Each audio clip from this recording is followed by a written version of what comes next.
Thank you so much for joining me today. I'm going to introduce myself first because who am I talking to you guys? So let me start by introducing myself, and then I'll introduce Over It, which is where I work, who's sponsoring this webinar, and then we'll get into the topic at hand, which is marketing pests. All right, so my name is Chris Fasano. I'm the senior marketing strategist and digital marketing director for Over It. I have an interesting path into marketing. I am a neuroscientist turned marketer. So I have a PhD in neuroscience, and I spent a lot of my professional career, studying, how choices are made in the brain. So basically, what happens when things are being weighed? All of life is a choice. You guys had a choice to sign up for this webinar. Then you had a choice to attend this webinar, and now you're facing choices about what you want to listen to, what you want to tune out, what questions you're going to ask. Every single thing we do revolves around choice. This is no different than a business and a consumer product. And when you're approaching a service, you're approaching a product from a consumer standpoint. Why are you choosing this company? Why are you choosing this service? If you can somehow, as a business, influence that choice in one way or the other, you can be more successful in your business than the competition. And so with the knowledge base that, of that and the brain and what goes into the psychology, behavior, consumer behaviors, I sort of pivoted and got into marketing and leveraging neuroscience as the foundation for marketing strategies, marketing plans, and then using my expertise in analytics and data analytics. You put the two sort of pieces together, psychological, behavioral data analytics, and you really have a powerful sort of approach to marketing. And so that's where my background's coming from. We have here at Over It, we do more than just market in the pest vertical, but we do market and strategize for pest control companies totaling up to around $20 million in annual sales from across the country. And like I said, we put a strong focus on data, analytics, and business insight visualizations. We'll talk about that a little bit more. So, Over It, this is a picture of the building that we would be in, although we're still in our work from home mode, and some of us will be getting back in there shortly. We're in upstate New York. We are strategy first, data-driven marketing agency. Like I mentioned, we've really put an emphasis on understanding consumer behavior, and we have a history of pushing the limits. And that's I think something that really sort of puts us and separates us from the pack a little bit, is that our ability to always want to push. What is Over It? People ask me all the time, like, what is Over It about? Why Over It? Why Over It? And it's exactly what you think, right? Dan Dinsmore and the team, the founders of this company, the CEO and founders and the executive team, really, Dan was, we're over it. We are over the sort of marketing mediocrity, the sort of same rehashed ideas. We sort of got over the whole system, and we want to change it up. We want to switch it up, and we are trying to do that every day with our clients. We're not afraid to drive. So if you work with us, we are going to tell you what we think. You're going to give us your information, and we're going to tell you what we think. We're going to push brands forward, and we're going to really follow the data. Really, the only way for you to really know where your limits are is to get to the point where you say, I'm good. And that's always our goal. Our goal is to always push limits in marketing, test things out, and see where they land. Because in the end, you're never going to really progress if you don't keep pushing. And so that's really, really our mantra at Over It. And our team does a really good job, with our clients. As our clients know, you're going to get a whole bunch of ideas. Some of them you're going to love, some of them you might not, but we're going to give you a whole bunch of different ideas. So that's myself, that's Over It. And now we're going to get into a little bit more into what we came here today, is talk about how to market pests, especially during this difficult time that we're in. So we market to small, medium size. We're national. We have clients from, we're in upstate New York. We have clients in New York. We have clients down south. We have them out west. So we are, a national company. We're not just, marketing for local companies. We do everything from postcards to full 3D animations, and everything in between. We like to refer to ourselves as doctors of digital here. We approach digital marketing and marketing like a surgery. We are very, very surgical. We micro dissect, we micro target. We're always testing. We're always looking into the literature to find the right ways. We're not just going to give a boilerplate sort of strategy and press play. That's absolutely not how we roll. So we take pride in that. For pest control, we're looking for seasonal strategies. We know this this industry is seasonal. So you can't market the same every single month. All right. So that's important. We track revenue. We don't just track clicks, we track revenue. So we are tied into our companies, our clients' revenues, are their KPIs, their forecasting, and we do that and we track metrics against that because in the end, it's about dollars. One of the things that Overt has really pushed and done is to create a full custom marketing stack, for fully integrated, automated, and attributed marketing. These are all buzzwords nowadays, but we take pride in the fact that we're actually doing this. And so we have a set of tools, a set of softwares that's going to integrate all of your inbound leads, attribute them correctly, then basically push the data to the ERP or whatever you're using, and sort of allow us to continually nurture. The beauty of it is that we're not beholden to one CRM or ERP. I know we have clients who are using PestPack, Pest Routes, BrioStack. I mean, there are all different vertical specific CRMs and ERPs, and we're able to hook into that and market to whatever it is that the customer or the client is using, because we don't have to just live by one. I think that gives us a little bit of an advantage, right? So that's myself, that's over it. Our little history about pest control marketing. So let's talk about what we came here, what you guys came here today to learn. So the pest control industry continues to grow. I pulled this study. The study is on the bottom there, the Global Pest Control Market 2020 by manufacturers. There's a link to the study. You obviously can't click it, but we can get you that information if you want. But it's going to grow at 11.3% over the next 5 years, which is a pretty healthy growth rate, reaching 5.6 billion US in 2026 from 2.9 in 2020. All right. So that's a big pie out there. There's a lot of money to be made and to be brought in.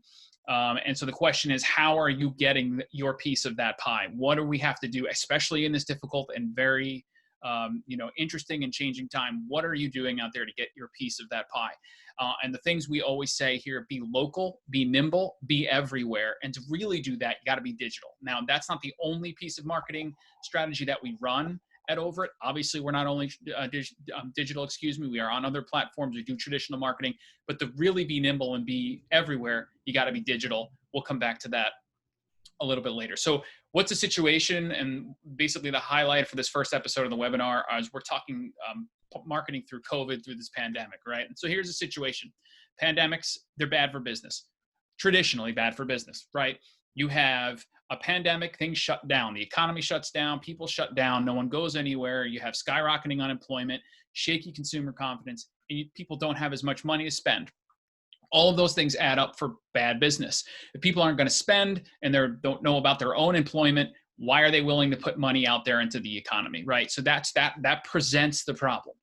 Now, the but or the unless is unless you are an essential business, because if you are an essential business, by definition, you are needed in some aspect. And if you are needed, then you should be able to, at minimum, maintain, if not thrive, depending on the essential business and vertical that you're in, as the pandemic could create an opportunity for a certain set of business. And I'm going to make the argument today that I think pest control has an opportunity through this pandemic to not just maintain, but actually keep growing and growing at a higher rate compared to how they did in previous years. And I'll give you a little bit of some stats on some of our businesses.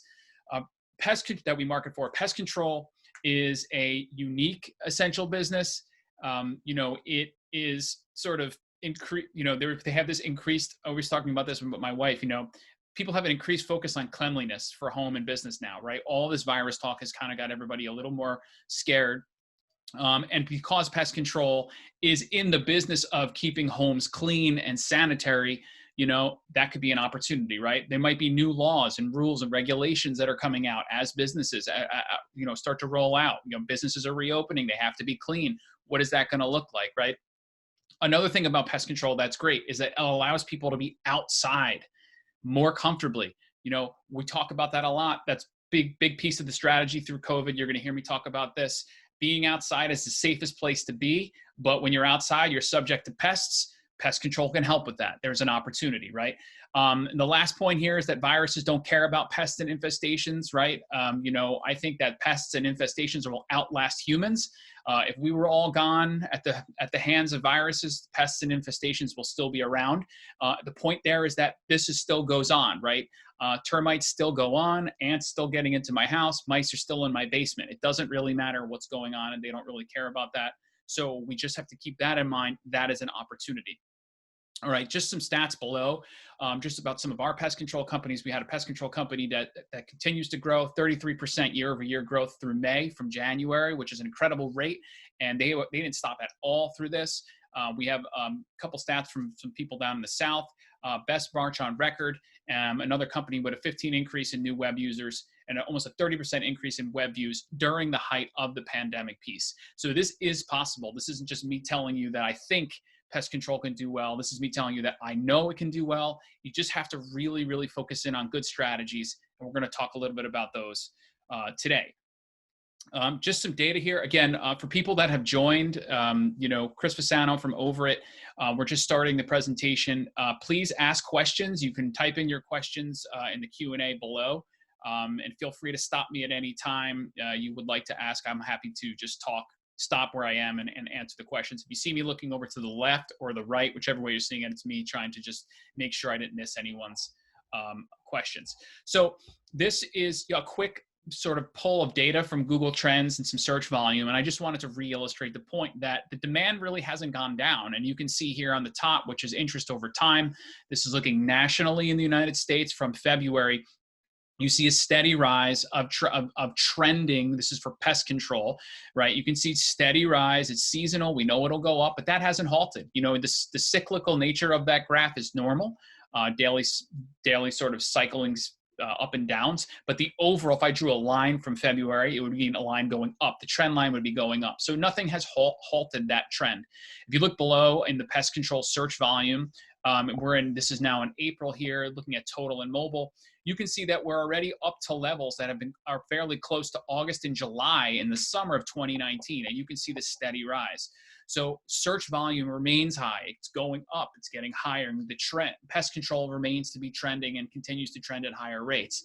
The point here is that pest control remains in demand, just like I mentioned in the previous slide. So the opportunity to get some of that pie of that growing pest control pie is continued, right? Okay, so here we go. We're going to get into some of the topics for today, like I said, when I get into those topics, we're going to talk high-level strategies, not so much the details of campaigns. But if you do have any questions, please post them.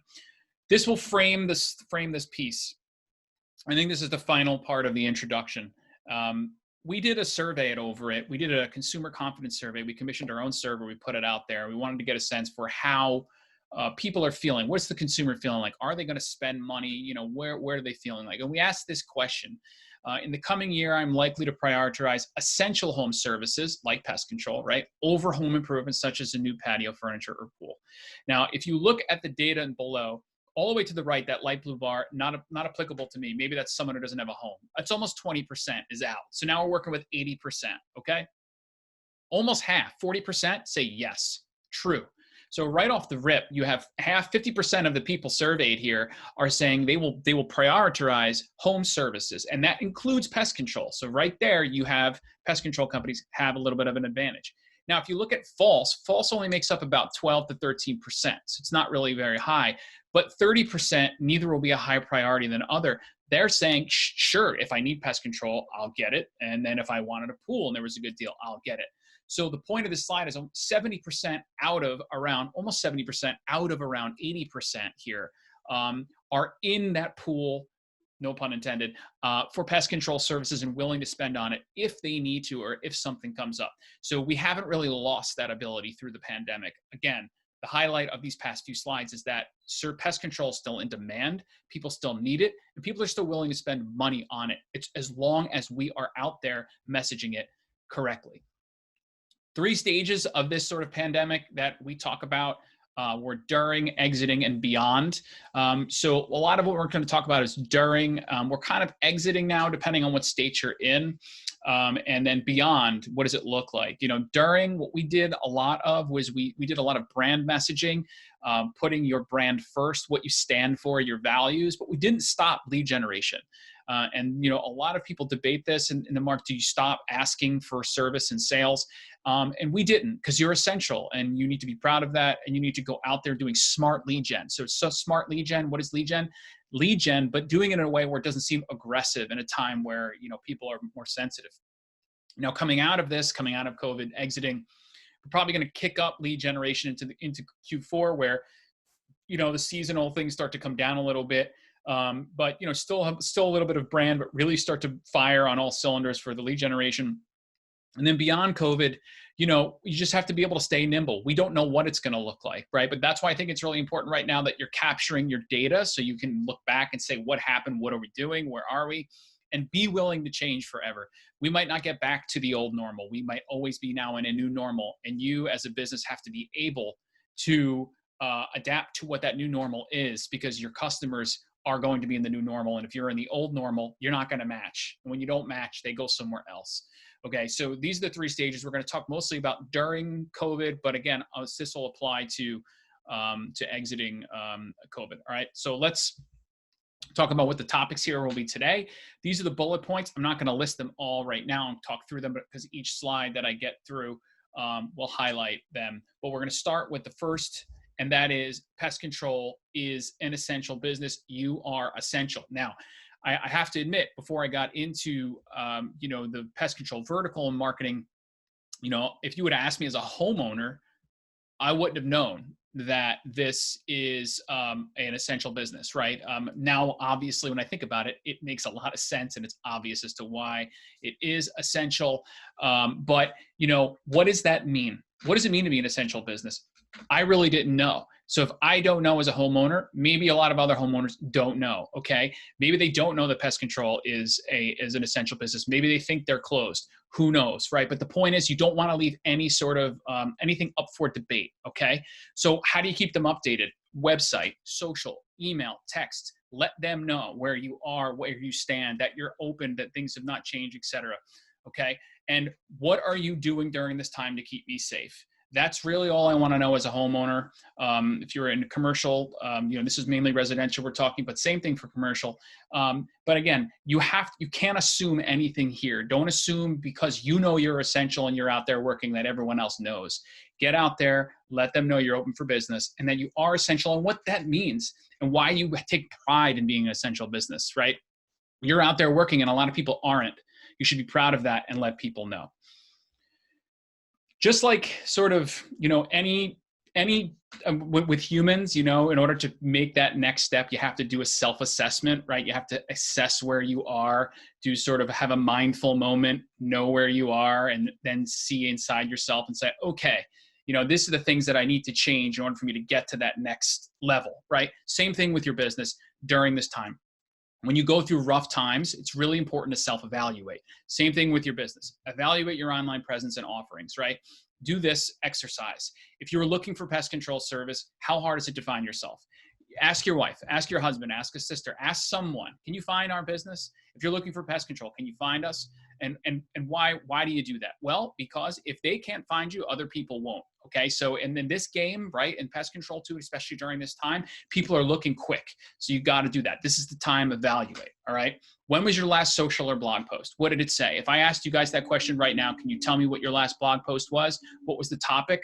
Why did you choose it? What is the message? What are you trying to convey? Is it relevant? Is it tone deaf to the time? Right? All of these things matter. So look at your online presence, look at your content strategy, okay? The next point is an interesting point that we talk to our clients about. What services did you stop previously that might work now? What does that mean? Well, we have a different sort of situation, a different consumer. Maybe 3 or 4 years ago, you had a service that just didn't work. I don't know, maybe it was a sanitation service and it didn't really work out. So you shelved it and you put it down. But now we're at a different time. There's an increased focus on cleanliness. Maybe it's time to dust off that old service and get it back out on the market. Okay, go through all of your offerings, whether they worked or not, and make sure if you did have something that you think could work, get it out and test it. Now is a really good time to do that. All right, touch-free payments. Did you order? Do you have touch-free payments? Is that an option? Am I sort of complying with all of the things that are going on out there? What does your messaging look like? Again, is it sensitive? Is it too sensitive? Is it, everything? And I know it sounds nitpicky, but it's really, really important because that matters right now. People are more sensitive. If people are more sensitive, your messaging has to match how they feel, okay? The last point is a question. I would say, like, if this is the homework for the day, for the webinar, this would be the homework, this sort of the take home question. So I'll ask it, right? What can your businesses do right now to make me feel more at ease and safe? You need to find 3 answers to that question. Okay. If you find 3 answers to that question, build campaigns around those 3 answers, and I guarantee you will see success. Because in the end, that's all that matters. People are anxious, people are feeling uneasy, and they want to know, they want to have their anxieties brought down. It's the difference between me calling me actually paying for the pest control service or not. I know it sounds very dramatic in a ways, but it's so true. It is the psychology of most humans, right? Make me feel more at ease and safe. If you convince me that I'll be safer after you come to my house, I'm going to take that service on. Okay. Is your messaging saying that? Do you have those 3 answers? Make sure you do a self-evaluation and, see where you stand. All right. So we'll go on to the next slide. Okay. Speaking directly to the homeowner. Again, we're talking about residential services here. This could be applicable to commercial as well, speaking directly to the owner of the business. Okay. So what do I mean by speaking directly to the homeowner? Well, I mean that, when we speak out on ads or messaging, it has a tone. Okay. What is that tone? My suggestion to our clients always, especially during this time, is to humanize yourself and speak directly to the pain points people are feeling. Okay. So, many of the pest control companies we work with, and I know probably if you guys are owners of pest control companies or affiliated with some, a lot of them are family owned. Even if not family owned, people that own companies, they have families. So they're going through the same pain. They understand what's going on in this pandemic. And it's important to convey that message. What we've had our clients do is create a video, like a nice heartfelt sort of home shot video. It doesn't have to be fancy production, with their families are next to them, wife, kids, husband, and basically put that on social, giving them updates. Let them know your business is changing. What are you doing along the way to keep them safe? Lower their anxieties. Tell them they'll be here for you when needed. And this is a direct message to homeowners, right? You understand them. Hey, my wife lost her job. Our business has taken a real big hit, but we're still here for you. If you do that, lower that anxiety, empathize, it'll go a long way. All right. So we're going to have a self-evaluation. You're going to see where you stand. You're going to look at your messaging and you're going to change that, or you're going to massage it. So we're speaking directly to the consumer or the customer, in this case, a homeowner, just to let them know you're going through it too. It's not just them, it's you. All right. Okay. In my opinion, this is the most important slide that I'll present today. And I think that if you can crack this, you will separate yourself from the rest of the pest control companies in your market. And that is to make customers switch their reactive mindset. Okay. What does that mean? Okay, this is something that I've really been focusing on for a while as I started getting into marketing pest control. And I always think about this, but with COVID, it's a little bit more heightened. And I think it's because people are open to healthier preventative ideas. So here's the statement. The statement is, I only call a pest control company when there's an obvious problem. Okay, what's an obvious problem? I got rodents running around my house. I got termites chewing up all my wood, and then wood is starting to collapse. I see sawdust from carpenter ants. You get the point, right? Obvious problems, okay? If people only call pest control companies when there's an obvious problem, you will only be able to achieve a certain, level of revenue in dollars. If you switch the mindset to becoming a more proactive service, things you need, I need pest control before there's a problem, that's when you take a jump, because that's when you get to a recurring revenue model, and that's where the money is made. So I like to think about it like this, and I like to tell our clients something like this. Treat a home like a human, okay? Humans need a physical every year at minimum for preventative care. We don't wait to get sick, hopefully. We go and we make sure we're okay or on our way to being more healthy, right? We get preventative care. Homes need preventative care, okay? Because pests present a problem to your home. They threaten the home's health. Termites threaten their health. Ticks outside can threaten literally your health. So don't wait until there's a problem. Be preventative about it. Here's how we can help you, okay? It's a matter of time. It's not, it's if not when. speak that way. Okay. How do you present that to me? Right. I'm a homeowner and I'm really skeptical. I don't need preventative pest control. Really? You don't? Well, let me tell you how much on average it costs if you have a problem. It's going to cost you 5 times more to fix the problem you have than it would be on every year to prevent it. Really? That's interesting. I didn't know that. Let me tell you how much it costs per day for some sort of annual plan. For less than $1 a day, you don't have to worry about pests or those ants coming in, right? Break it down into numbers people can understand that's palatable, and give them a reason. Make them understand that right now in their home there are bugs. Right now outside in their grass there are ticks. Right now when they go outside to have a cup of coffee, they could be bit by a mosquito. Let them know these things are happening and inevitable, and by doing so, you could possibly switch that sort of a mindset. Okay. So this is really important. It's important in general for your business, but right now people are open to healthier preventative ideas. They just are. The research suggests that people are listening. They want to be healthier. They want to be, they're taking, necessary preventative cautions, and make pest control no different. Okay. This is a really, really important point, and you can really see some gains here if you switch this messaging. All right. Okay. So on to the next one. Okay, so I'm making the assumption here that everyone joining us today is leveraging digital marketing to some aspect. If you're not, after this webinar, make it the first thing you do, okay? And why is that? Well, it is the most effective, cost-effective too, most effective both in cost and performance, tightly controlled and targeted approach you can use to reach customers out there. And at a time where things are changing, people's sentiments are changing, financial situations are changing, you have to be nimble, okay? So what platforms are you using? Maybe you're running digital. Maybe you're just, you're just running some search ads. What else are you doing? Search ads are just, people have to type in pest control. Well, what if they're not? Are you reaching those people, those passive intent people, not the active ones? What about those? Are you on social? Are you delivering social ads? Are you boosting posts? What else are you doing? Are you targeting movers somehow? How are you doing that, right? What is your plan? What are your platforms? What do the budgets look like? Are they right? Okay. The next piece here is don't just press play. Don't be on autopilot right now. You're driving through a storm. What does that mean? When I'm on an airplane, you make the assumption that the pilot is on autopilot for the majority of the flight. But if we're driving through a really bad storm, I really hope that he sort of puts his hands on the steering wheel and gives it a little more love, right? Kind of eases off that autopilot for extra control. Right now, this is the storm, okay? The pandemic is the storm. So if you typically operate at just press play in your digital marketing, now is the time to sort of grab the wheel and steer yourself through the storm. Don't just hit it, because if you do, you're going to miss key things, all right? So I encourage everyone, if you're on digital, do a digital assessment, change up your platforms, adjust your spends, take yourself off autopilot, be nimble, test your messaging. Is my messaging working?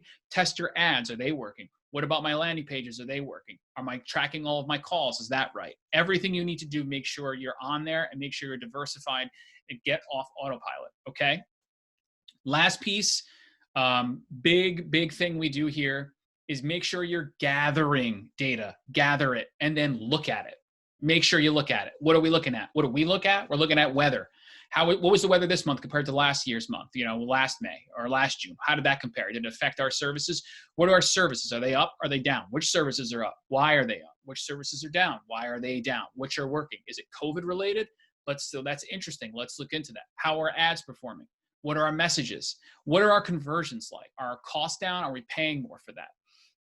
The data is so important. I can't stress that enough. I tell people this a lot. You run an ad, you're running a lead gen ad. Let's say you're using Google AdWords and you're running a lead gen ad. Let's say you spend $1,000 and you spend $1,000 and you get 0 leads, 0, right? So what did you get from that? People will say nothing. You know what I say? You got $1,000 worth of data. You always are generating data on digital platforms, and the data is arguably more important than some leads. Why? Because that data will power decisions you make for the rest of the year and 2 years out. Whereas those 2, 3, 4, 5, 10, 20 leads, they'll have an impact on your month. But the data is where it really matters, okay? And it matters even more so now in a pandemic, because when you come out of this sort of situation, you're gonna wanna have a reference point. So you're gonna have this sort of anomaly data. You're gonna look at these 3 or 4 months and say, wow, this was the pandemic data. Let's look at it. How did it affect who was buying in this time, right?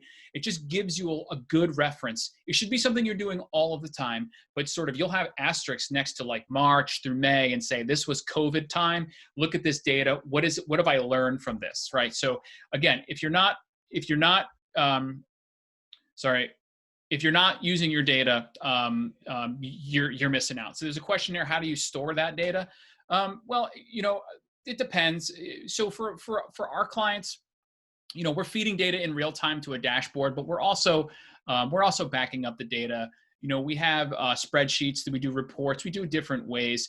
I'm not suggesting that you do anything fancy with your data, but what I am suggesting is that you're making sense of it. You're gathering it, and you're not just looking at things like clicks, how many impressions, how many clicks. That's all great, and I value clicks and I value CTRs. Trust me, they're a big gauge.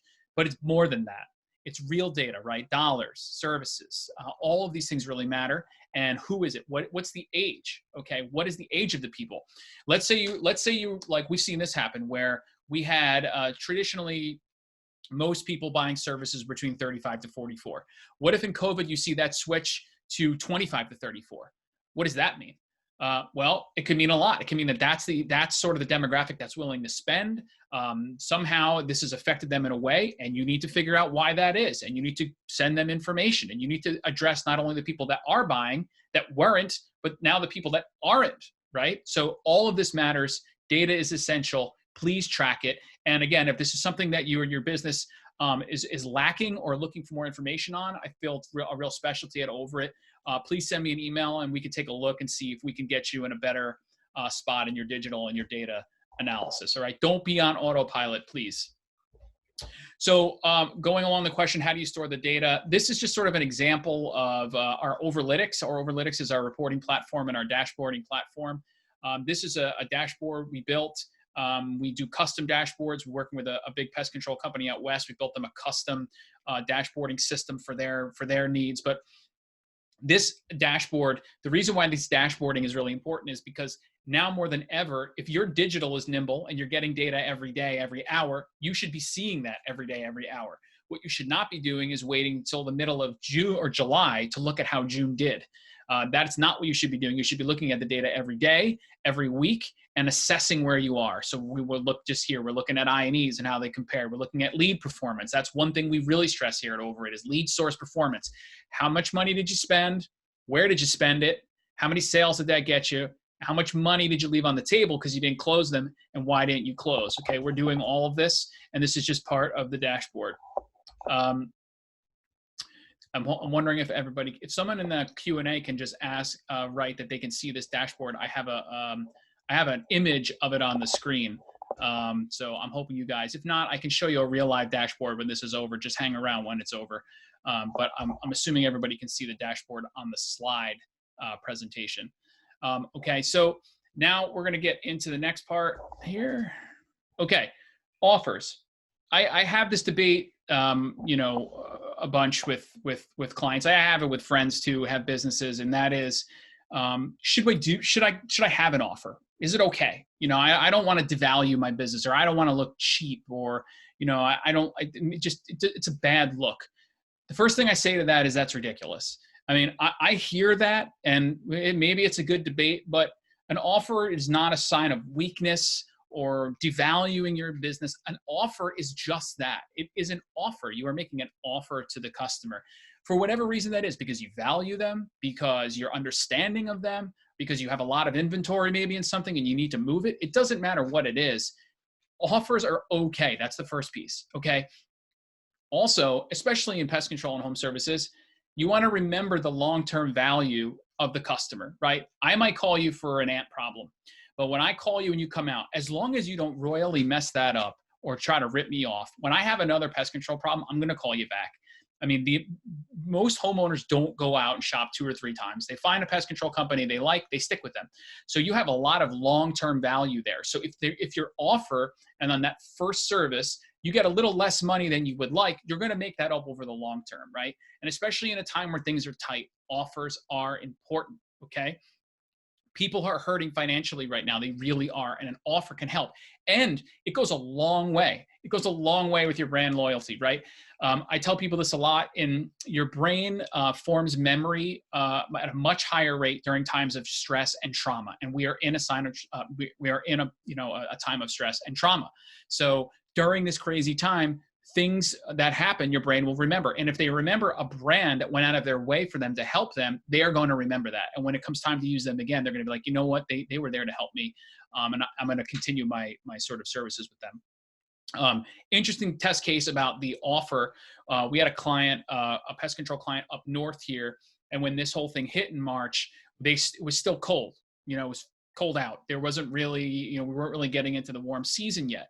A lot of our other pest control companies that were in warmer weather, they had a bit of an advantage because in warmer weather, there's still more pests. So, yes, COVID, but warm weather, you got pests. Well, if it was cold, no one's outside.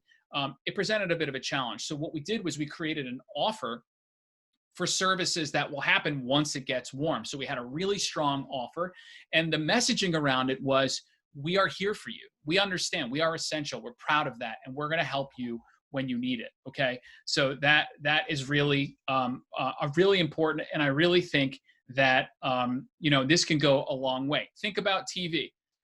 Okay. If you don't think about advertising on TV, you're sticking to mainly your digital, running your ads, that's completely fine. And it's probably a sound strategy.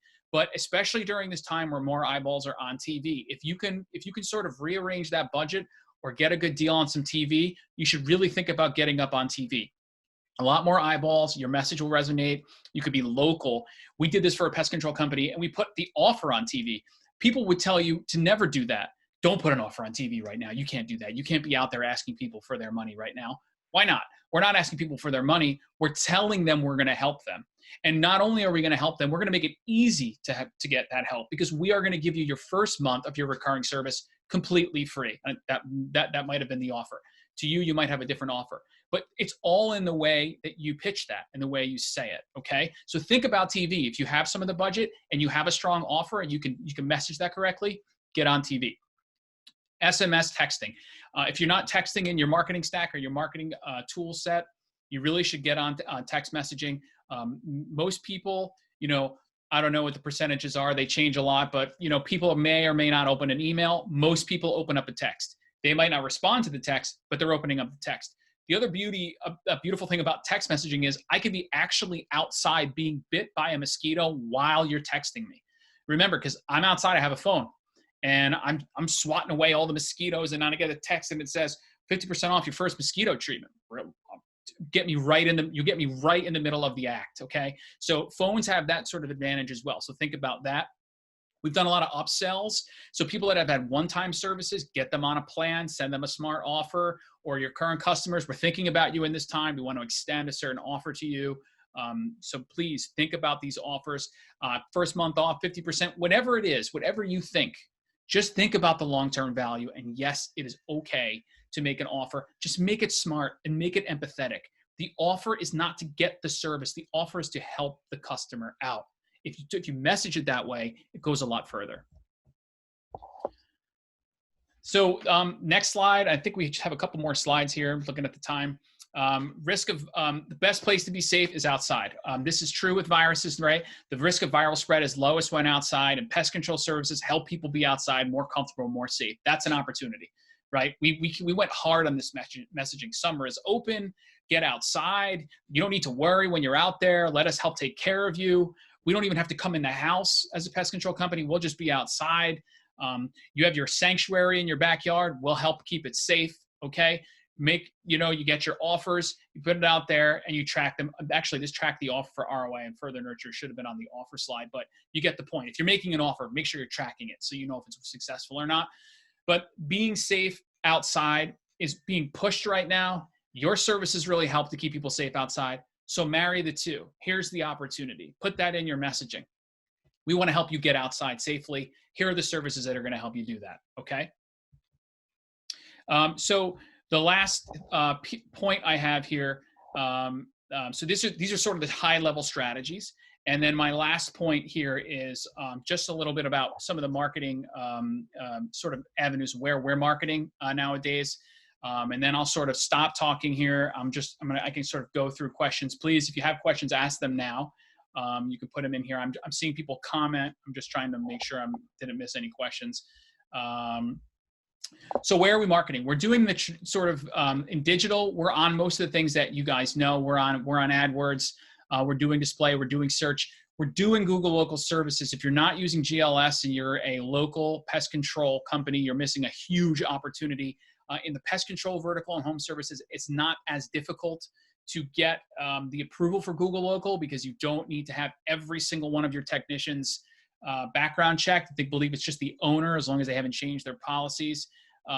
So if you're not on local, be on local. It's the first ad that pops up at the top of the SERP. And if you're not there, other people will be, and they're Google guaranteed, meaning Google will guarantee up to a certain amount of money that service. Can't get any better than a green check mark that says Google guaranteed in the first spot. Okay.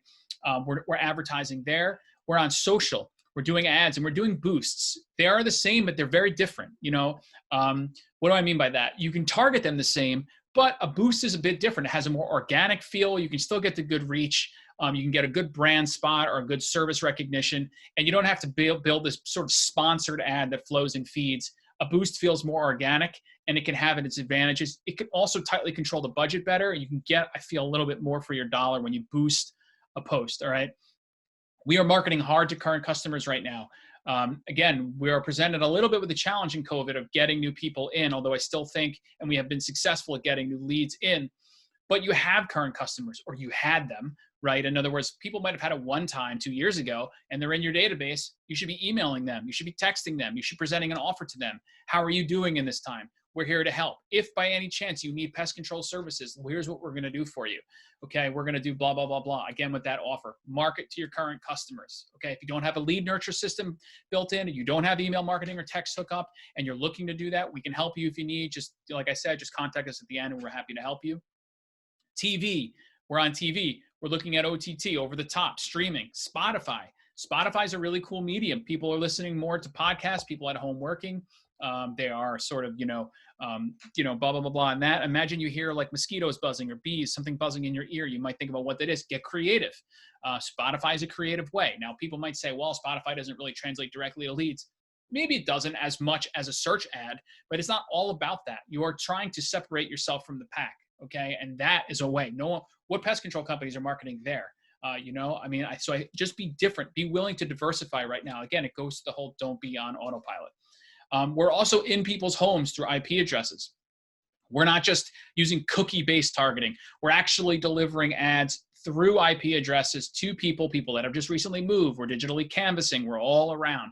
Our goal is to find you wherever you are, whether it's remarketing, IP address marketing, programmatic, whatever it is, we're finding you and we're testing it. If it works, great. If it doesn't, we move on. Okay. So just a little bit about where we are marketing here. I agree. Will just pointed out Spotify playlists are huge right now. They are. People are really listening. Streaming music is up. Streaming anything is up. So anytime you can get on a streaming medium, I suggest that you do. I'm looking at the time. It's 11:45. I believe this is the last slide here. So in summary, here's our quick summary with bullet points. I hope that I sort of convinced you today that being an essential business is an honor and also an opportunity, especially in the pest control vertical. We have not seen demand go down. We continue to see it go up. Be empathetic. Don't demand people buy your service. Tell them that you're here and here's why your services help. There's a big difference. It sounds, it's not the same thing. You're going to get the sale because you're telling them you understand and here's how their service will help. You're not saying just get the service. Be empathetic in your messaging. People are a little more sensitive right now, and they'll listen if you're sort of matching the sensitivity, okay? Be digital. You got to be digital. You got to be out there and you got to be nimble because that's how you're going to do it. Doesn't mean you shouldn't be doing traditional marketing methods. We're not saying that. We're just saying that at a time where it really matters, you got to be nimble, okay? Don't slow up. There has been, a lot of people have asked, should we tone down the marketing budget? Should we sort of scale it back and sort of wait till things clear? And our answer has been no. We see no reason why things should slow down. Things should be, the demand is still there, and continue pushing. And for some reason, if you're running into a roadblock or you're seeing things on the decline, ask yourself why and dig into the data. That's where the data matters. You have the data now. What is it saying? It'll say something in the data. And if you're having a difficult time analyzing the data and looking through the data, again, find somebody who can help you. We can definitely help you look at that. It's one of our specialties, is doing data dives. So that's sort of the summary for today. Yes, I'm seeing from an attendee here, will this be an ongoing series? It is. We're going to continue this. We have some topics that we want to talk about. We might get more into the digital. Is video good to use online? Video is absolutely essential to be using online.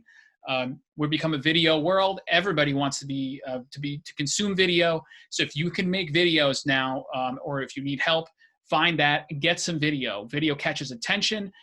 People want to watch video. It's just more entertaining. If any piece of literature is going to tell you that. So yes, video is a great content medium to be using online. And if you don't have it, you should want to start developing that and putting it into your content strategy. So I like to, thank you all for coming. Here's my contact message, contact information. Sorry, I'm looking left at the comments. So my words are getting jumbled. Again, I'm Chris Fasano, Director of Digital. Here's my email, chris.fasano@overt.com. Dan Dinsmore, the CEO, dan@overt.com. If we can help you in any way, continue to grow your pest control business, we're happy to do so. Any questions, general questions, please email us. You should be getting an email in your inbox with sort of a follow-up that'll have sort of a recap. It'll look like that, the 5 ways pest control companies can navigate crises.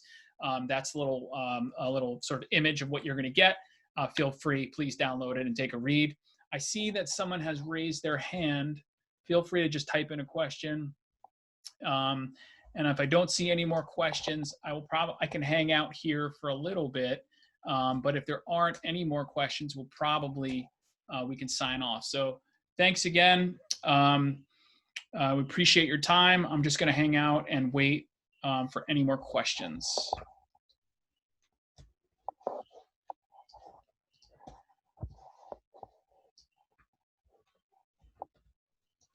And let me go through here.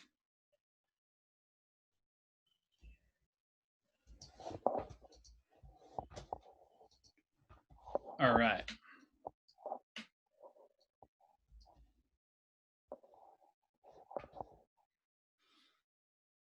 We still have people here. I'm happy to have a conversation. So again, just type it in. Will, I think you raised your hand, but I've been seeing you've been making comments. So if I haven't answered your question, please type it in.